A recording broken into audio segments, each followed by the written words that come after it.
Right, then we'll move on to the yellow stage. So the yellow stage focuses on forward movement and direction change. Now, at this point, we're not really working on the technique yet of freestyle or backstroke or butterfly or breaststroke. That comes later on with stroke school. The swimmer can really use a combination of kicking and different types of arm movements that's going to work well in terms of their age group. And the idea is that once they fall into the water, they know how to protect their airway. They've just learned how to float onto their back so they can deal with airway recovery. So now the next objective is to be able to turn around and come back to the wall where they're going to climb out. And the way that they're going to move to the wall will differ depending on the ability of the swimmer and the age of the swimmer. So they could do a combination of, for example, a little bit of a breaststroke tool. So we find that with a lot of our swimmers, this is probably the easiest way for them to get themselves back to the wall because the arms stay in the water and there's not really much technique involved with that. You can also get them to come back to the wall on their backs. So if they're laying on their backs, again, just by using their arms in type of like a reverse breaststroke, they can come back to the wall. And also in this stage, we start working quite a bit on their kicking technique because we find that with most swimmers, they can propel themselves quite well initially using their legs. Okay. So the safety benchmark is to use flotation to help someone who is in trouble. So that's the reach or throw and don't go. And also how to call emergency services. Now we're going to do a completely separate workshop in terms of how to deal with this situation. But you've got to be able to effectively assist another swimmer that's in trouble in the water to be able to tick the box for the safety benchmark for yellow stage. And when new swimmers come to Amanzi, we often get the question of, how long is my child going to be swimming for? Well, it really depends on the ability of the swimmer, and it also depends on their comfort level in the water. I mean, we get people that are very comfortable and they progress very quickly, but we also have had swimmers that have perhaps had bad experiences in the past, and it takes them a little bit longer to get through this process.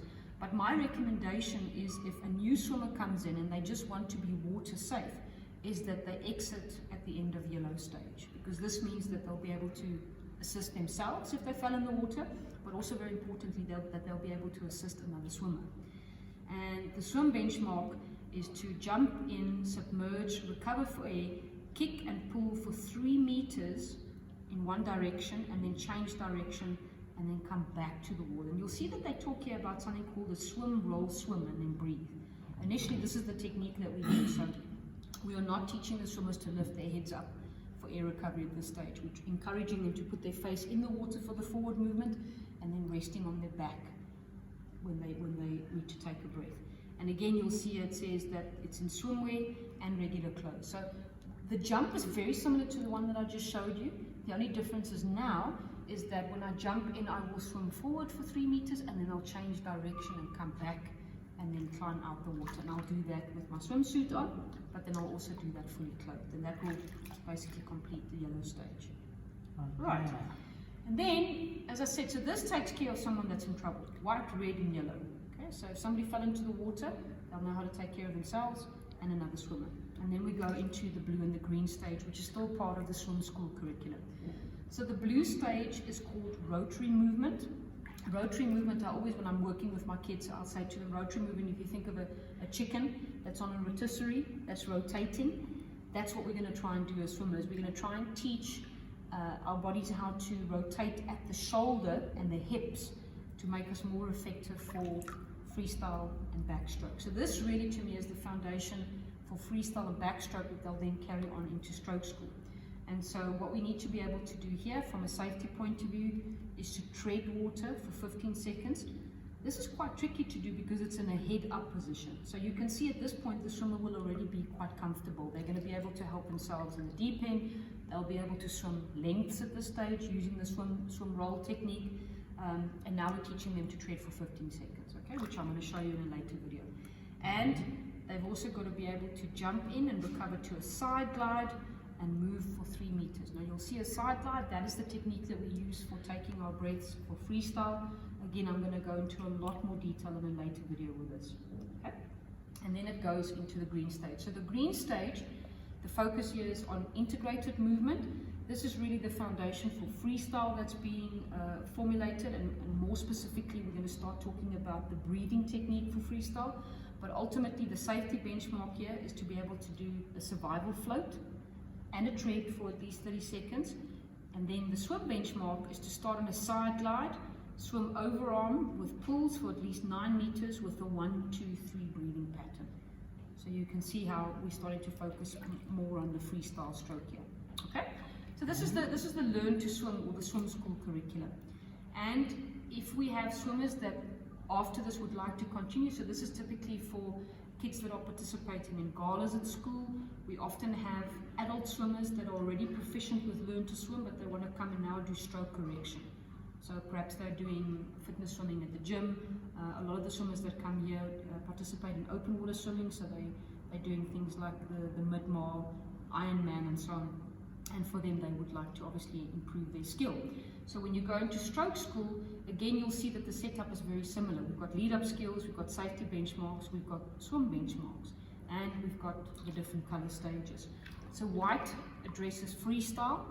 Here, our safety benchmark, again, is to ask for permission to get into the water, so you can see that it's similar to what we had in the Learn to Swim. So again, even though the swimmer is much more competent at this point, they still are not allowed to swim without supervision. And then the swim benchmark is to swim freestyle for 9 meters with the body stretched out and consistent form. So that's the white stage. Red stage is backstroke. So for backstroke, the safety benchmark is to put a life jacket on while in the water. So this is a little bit different. In the Learn to Swim, we let them put the jacket on the outside, and then we teach them to move in the water with it. With the stroke school, because we're dealing with a more capable swimmer now, this is more of an emergency situation. Let's say, for example, they fell off the boat, maybe they didn't have their protective equipment on.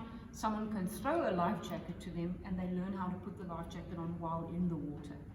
And then the swim benchmark is to swim backstroke for 9 meters with a straight arm recovery, body roll, and good arm and body extensions. Again, we're going to have separate workshops on this.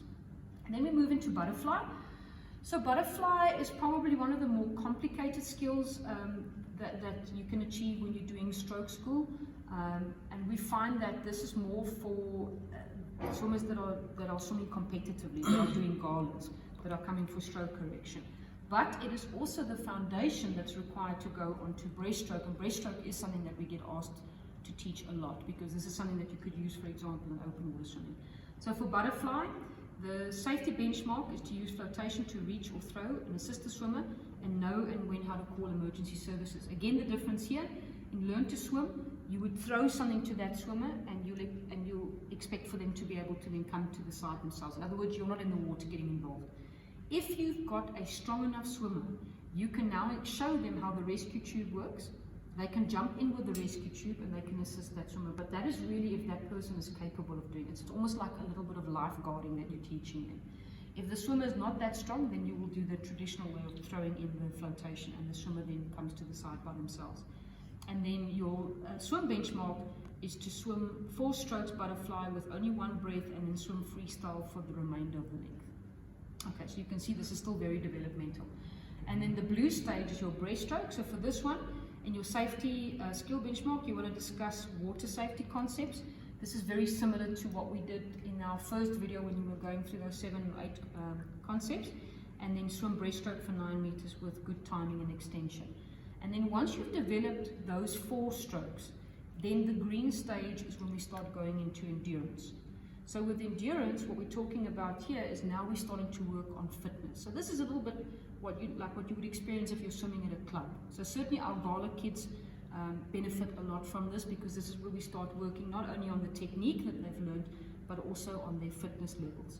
And perhaps for somebody that is doing Ironman or triathletes or mid-mar, this is something that they would be interested in enrolling in, because they can already do all of these strokes. But now we're basically starting to push them from an endurance point of view. Okay, so that is, in a nutshell, what the Starfish curriculum is about.